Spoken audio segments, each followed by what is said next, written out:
बात आज करनी है आपसे पंचायत सहायक के पद पर जो भर्ती हो चुकी हैं या होने वाली हैं या भविष्य में हो सकते हैं। अक्सर लोग पूछते रहते हैं कि क्या मैं पंचायत सहायक के पद के लिए आवेदन कर सकता हूं। तो यहाँ पे आप दो चार बातें हैं ज़रूरी, वो आप समझ लीजिए कि पंचायत सहायक की भर्ती जो पद है वो ग्राम पंचायत का जो स्तर है उस स्तर का है। उसमें ऐसा नहीं है कि आप कहीं बाहर के रहने वाले हैं, आप उसके लिए अप्लाई कर सकते हैं, आवेदन कर सकते हैं, ऐसा उसमें व्यवस्था नहीं है। और ग्राम पंचायत स्तर के ही जो वहाँ के मूल निवासी हैं, वहाँ के रहने वाले हैं, वही लोग उस पर आवेदन कर सकते हैं जिन्होंने शैक्षिक योग्यता इंटरमीडिएट पूरी कर रखी है। उम्र का वही प्रावधान है जो अन्य पद की जो अर्हताएं होती हैं उसके लिए। और इसमें एक चीज़ ये समझ लें कि आरक्षण का लाभ इसमें दूसरी तरह का है। जो सामान्य भर्तियों में जो आरक्षण का लाभ मिलता है वैसा आरक्षण इसमें नहीं है। इसमें आरक्षण जो वर्तमान प्रधान है, ग्राम प्रधान का पद है, उस पद के हिसाब से आरक्षण रहता है। अगर मान लीजिए कि सामान्य सीट है, सामान्य पद प्रधान का है, तो वहाँ पे कोई भी जाति का महिला या पुरुष उसके लिए आवेदन कर सकता है। अगर ओबीसी सामान्य है तो केवल ओबीसी, अन्य पिछड़ा वर्ग के महिला पुरुष कोई भी आवेदन कर सकता है। अगर ओबीसी महिला के लिए आरक्षित है ग्राम प्रधान का पद, तो केवल ओबीसी की महिला ही वहाँ पे उसके लिए आवेदन कर सकती है। और अगर एससी के लिए आरक्षित है तो वो केवल एससी के महिला पुरुष के लिए आवेदन कर सकते हैं। अगर महिला के लिए आरक्षित है तो केवल एससी महिला वहाँ पे आवेदन कर सकती है। तो ये एक मुख्य बात है। काफ़ी बार लोग पूछते हैं कि भाई हमें वहाँ से आवेदन भरना है, जानकारी ना होने की वजह से वहाँ से लोग आवेदन भर देते हैं। तो इस बात को आप ख्याल रखिए कि वैसे तो पंचायत सहायक की भर्ती पिछले अक्टूबर नवंबर 2021 में हो चुकी है, लेकिन अभी कुछ दिन पहले कुछ पदों पर भर्तियां हुई थी। उसका कारण यह था कि बहुत से पंचायत सहायक इस्तीफा दे गए और कुछ पे कार्रवाई करके उन्हें हटा दिया गया, क्योंकि जो शासनादेश था, शासनादेश के तहत लोग काम नहीं कर रहे थे।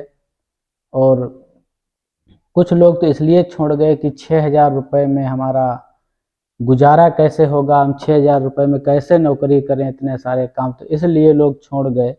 उन्हीं पदों पर अभी भर्ती हुई थी और इस तरह से वैकेंसियां हमें लगता है कि धीरे धीरे खाली भी होती रहेंगी अगर 6,000 रुपये ही इसके लिए मानदेय रहा। कोई वेतन बाहर से नहीं मिलता है। ग्राम पंचायत की जो फंड होता है, ग्राम पंचायत को जो धनराशि प्राप्त होती है, उसी धनराशि से 6,000 रुपये मासिक पंचायत सहायक को मानदेय के रूप में भुगतान किया जाता है। तो ये चीज़ आप समझ लीजिए, पंचायत सहायक का जो पद है वो उसके लिए जो सभी व्यक्ति आवेदन नहीं कर सकते, जब भी कहीं खाली हो। हाँ, ये ज़रूर है कि अगर आप जिस ग्राम पंचायत में रह रहे हैं और ग्राम प्रधान का जो पद है वो आपके हिसाब से आरक्षित है, उसके बारे में आप पता कर लें कि आपके ग्राम प्रधान का पद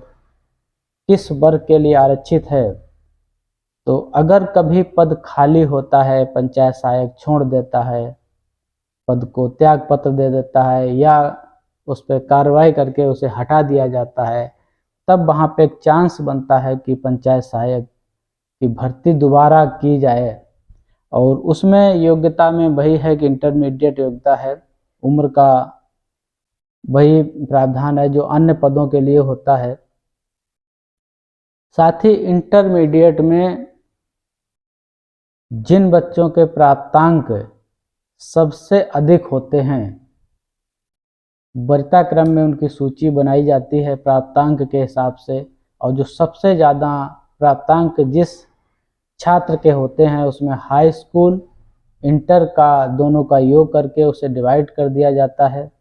तो परसेंटेज या प्रतिशत में जिसका योग ज़्यादा होता है उसको उस पद के लिए योग्य माना जाता है।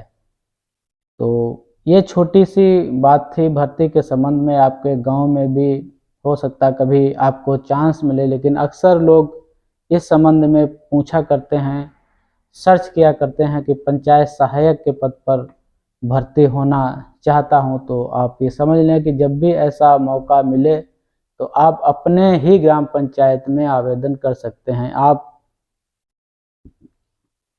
अपनी ग्राम पंचायत छोड़ के किसी अन्य ग्राम पंचायत में आप आवेदन नहीं कर सकते हैं।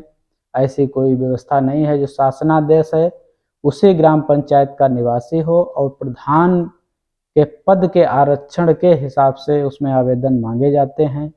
6,000 रुपये महीना इसके लिए मानदेय है, कोई वेतन नहीं है सरकार की तरफ से। और जो सरकार द्वारा संचालित योजनाएं हैं ग्राम पंचायत स्तर पर, वो सारी लगभग अब पंचायत सहायकों के द्वारा संचालित की जाएंगी। कार्यालय उनके लिए स्थापित कर दिया गया, उनको कंप्यूटर आदि सब उपलब्ध करा दिया गया है। अलग से कोई इसमें योग्यता नहीं मांगी गई थी। जो चाहे वो साइंस वर्ग से हो चाहे कला वर्ग से हो, सिर्फ इंटर ही योग्यता थी। दोनों में परसेंटेज का महत्व था। जो परसेंटेज जिनके ज़्यादा थे वो उस पद पे आज कार्य कर रहे हैं। और उसमें से जो लोग कहीं काम कर रहे थे, जो 10-15 हज़ार रुपये का, या कहीं कोचिंग बच्चे कराने लगते हैं या कुछ और कर रहे हैं, तो उन्हें लगता है कि 10-12 हज़ार रुपये वो बाहर अपना कमा लेते हैं। तो इस तरह से भी लोग वहाँ से छोड़कर निकल रहे हैं। लेकिन अभी सरकार का ये थोड़ा समय 1 साल हुआ है, हो सकता है कभी इस मानदेय में भी अन्य जो मानदेय के पद थे उसके हिसाब से इसमें भी वृद्धि कर दी जाए। तो एक छोटी सी जानकारी थी। हमारे चैनल को सब्सक्राइब कर लीजिएगा अगर अभी तक आपने चैनल को सब्सक्राइब नहीं किया है। पंचायत सहायक की भर्ती के संबंध में ये थोड़ा बताना था आपको, मैंने बता दिया। हमेशा इसे ध्यान में रखिएगा, ध्यान में रख कर ही सोचिएगा कि आप पंचायत सहायक पद पर भर्ती हो सकते हैं या नहीं हो सकते हैं।